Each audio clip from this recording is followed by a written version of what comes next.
Welcome to Training Unleashed, the show that will help you design and deliver training that's off the chain and will make a difference.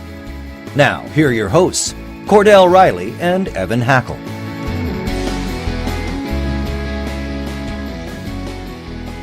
Welcome to Training Unleashed. Today is going to be a very special podcast. We are going to review some of the top training tips Evan and Cordell have learned from some fellow co-workers in our field. I would like to start off today by introducing Evan and Cordell before we dive into some of the best tips we can share with you. Evan, how are you doing today?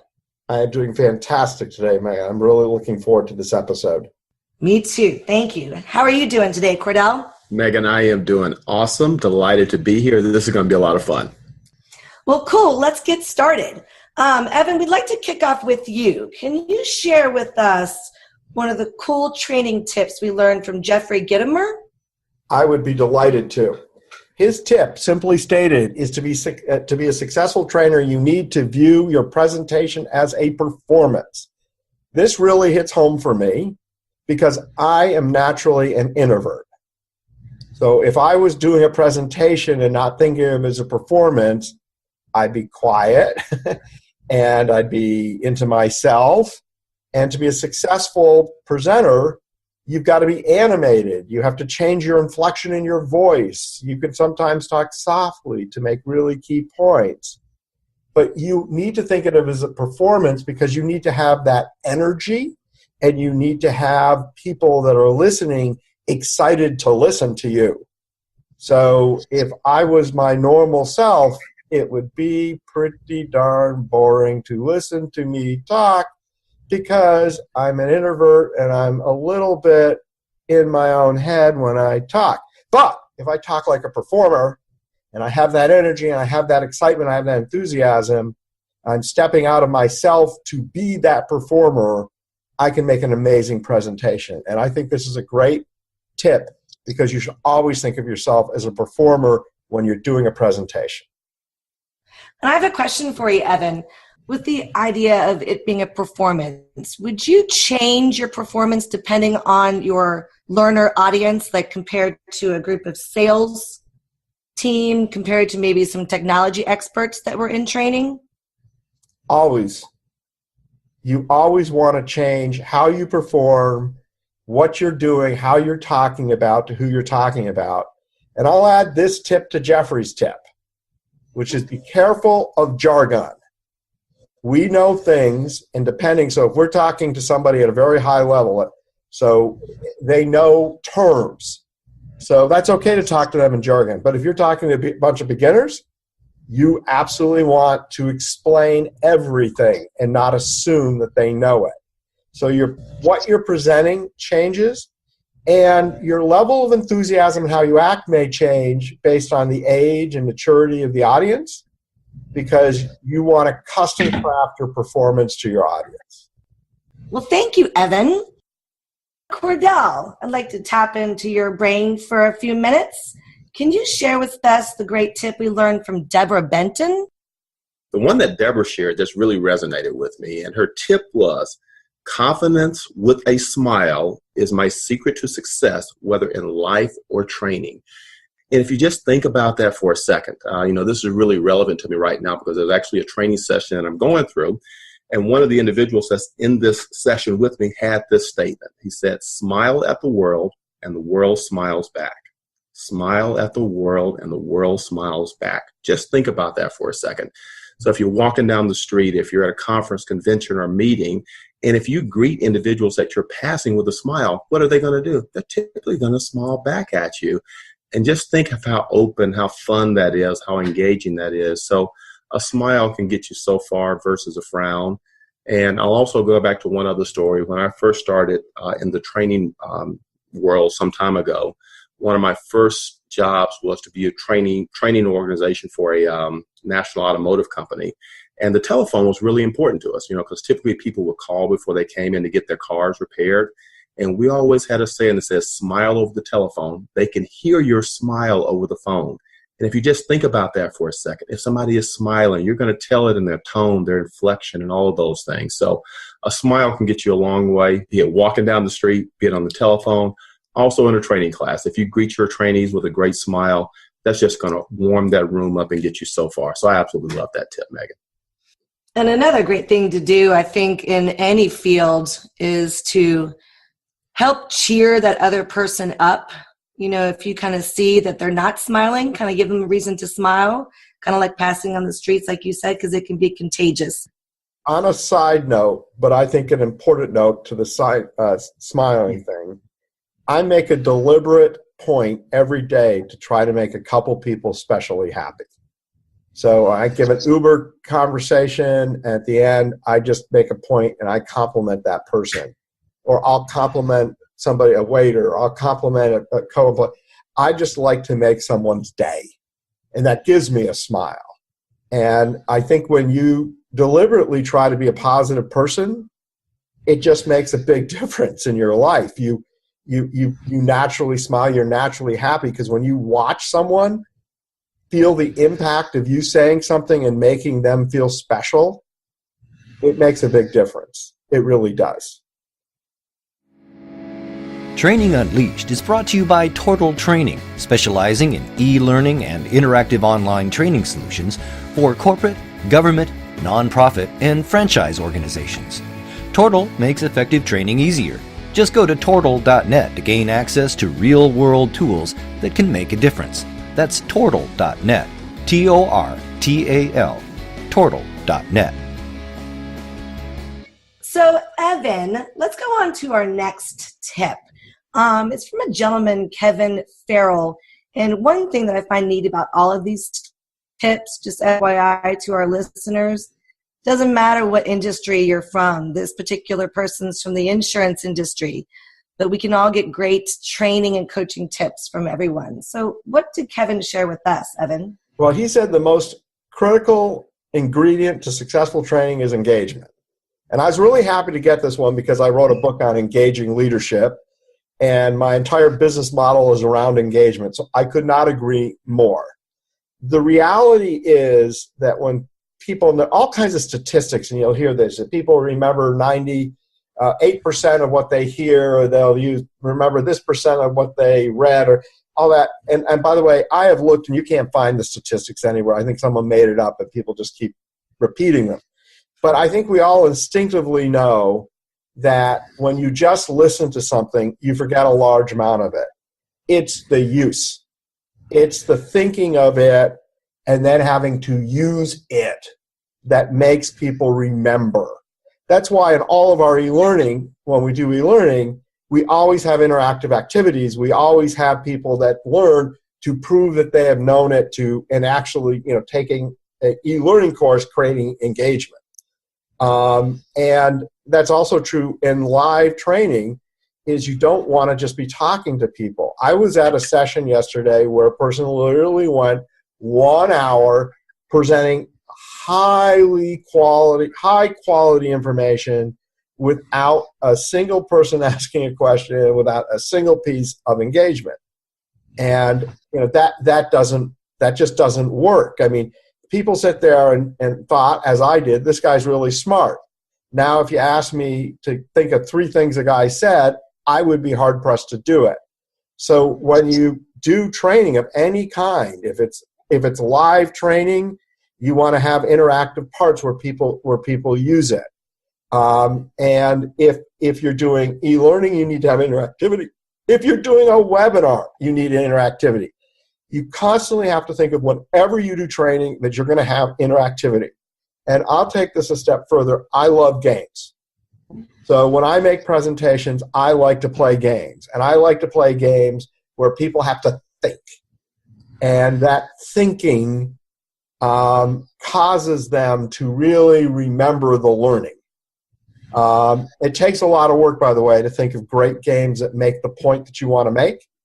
But interactivity causes people to remember what it is you're trying to train. That is the purpose.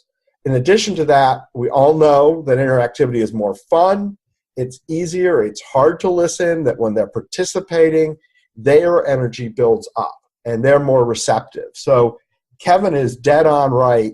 This is an excellent tip.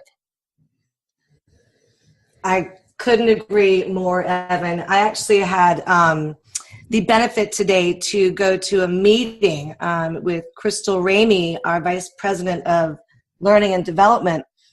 We were with a client, and she was educating the clients how to build more effective instructor-led training, and his eyes lit up when she said it's like 80-20. It needs to be 20% you, the facilitator, 80% of your audience.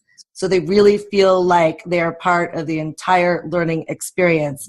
Instead of just standing up there like that gentleman you mentioned from yesterday, Evan, just speaking and speaking, because it's kind of like the Charlie Brown, Snoopy, like womp, womp, womp, womp. And I think she gave that gentleman today more education, and we haven't even starting to rebuild their guides yet. So it was really great to hear her talk about that today. Cordell, can you share with us the great tip that we learned from Patricia Fripp? This tip really resonated with me as well, and I'll read it for you again here. That's awesome. If you want your presentation to stick with your audience, you have to be genuine, real, and sincere. So when I think about that, what that's saying is just keep things really, really real. Don't try to be somebody that you're not. Don't try to make up airs. Don't try to do things that's not who you are. When I think about presentations and workshops and things of that nature that we're obviously talking to this audience about, one thing that I know a lot of people use, and I try to use them as much as I can, is stories. Telling a story is a great way for people to learn. But, many times, a lot of people like myself, trainers, presenters, we go to workshops and we hear other people talk about things and they tell stories. Now, for me to try to come back and share a story that's not true and that's not who I am, that's not going to be sincere. It's not my story. But if I look through my background and my history and come up with things that are relevant to my audience and share stories that are true and authentic to me, I'm going to deliver that message with much more passion, much more charisma, much more enthusiasm, where it's going to land with my audience. So it has to be something that's true to that person. The other way I'll say it too, if you try to be a fake, it's going to show. Your audience will know it. But conversely, if you're being your true, authentic, sincere self, that's going to resonate as well. She shared one other word that I'm going to pick up on. That's being sincere. That's being sincere. A lot of people, when they think about presentations, and if you look back at, studies and say, what do people fear the most? Most people fear public speaking. People are afraid of public speaking. And let me go on record saying I do a lot of keynotes at franchise conferences, conventions, love doing them and want to do a lot more of them. So absolutely love them. But I still get nervous before I go on stage to speak. And one thing that's helped me overcome that is to really kind of change my mindset. If I'm focused on being nervous, then I'm too inwardly focused. I'm focused on Cordell, when I really need to be focused on my audience. So how do I sincerely get myself in their place to think about what they're doing? So the framework of mind that I get into is that I have this message that I want to share. And if I share it in such a manner that it lands with my audience, they can go out and do something differently with their business. They can grow their business. They can get it to the next level. They can take care of their customers better. So just really changing that and sincerely being more focused on your audience. It's not about you. It's really about them getting your message so they can actually go back and take action with the thing that you're having to share. So that just really resonated with me as well. Genuine, keeping it real, and being truly sincere with what you're trying to do there as well. We're so glad you're listening to this episode of Training Unleashed, brought to you by Tortal Training. The difference between Tortal Training and other online training companies is we're primarily a training company with technology, rather than a technology company that does training. Want to find out more? Just go to tortal.net. That's Tortal, tortal.net. I think those are great points, Cordell. And, like you said, with your keynote presentations, I, of course, got nervous before today started. But once we really get involved with what we're talking about, you tend to relax. Also, because we've got a passion about what we're talking about. Yeah. And if I were to stand here and talk about window panes and to train how to install a window I don't know that I would rock that out. Yeah. Right? Yeah. You're not being your authentic self when you're talking about window panes, and other people can get on board and do a great job with that, but you're not being your true authentic self when you're doing that.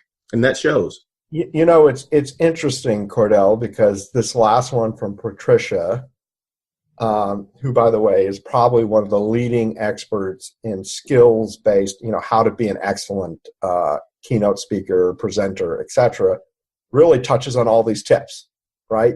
Because, and your answer touches on it. Like, thinking of your presentation as a performance is really about thinking about your audience and what they need, not what you need, right? Because you're making that extra effort.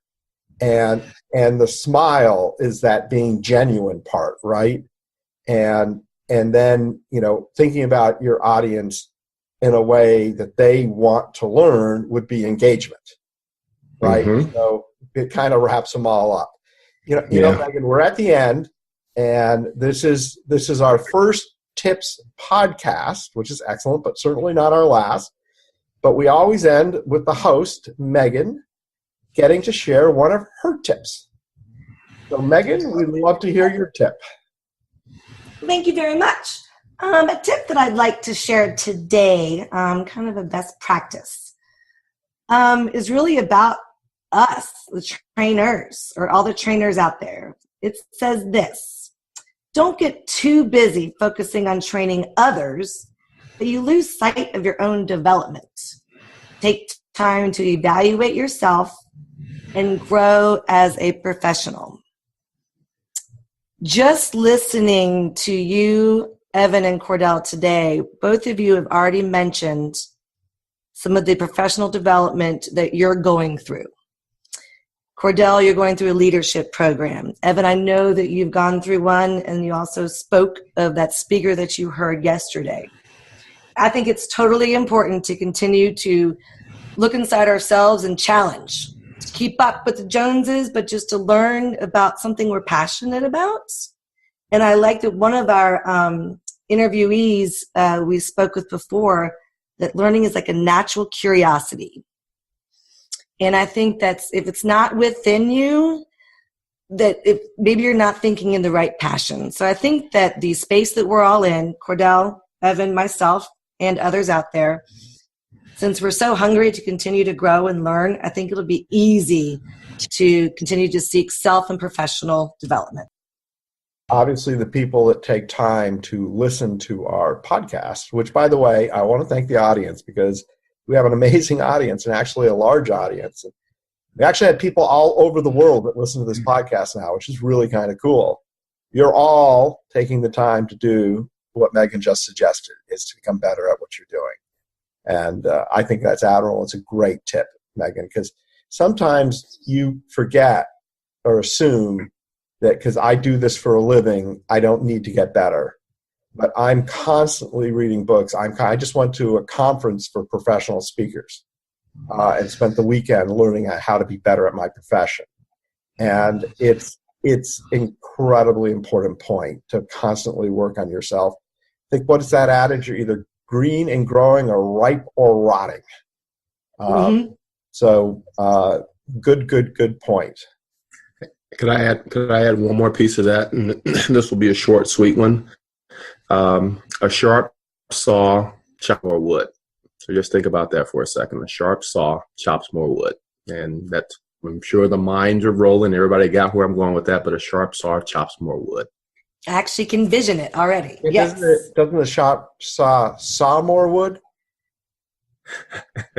No, I think it's chopping, Evan. I think it's chopping. Or is it the axe? Or is it a sharp axe? A sharp axe chops more wood.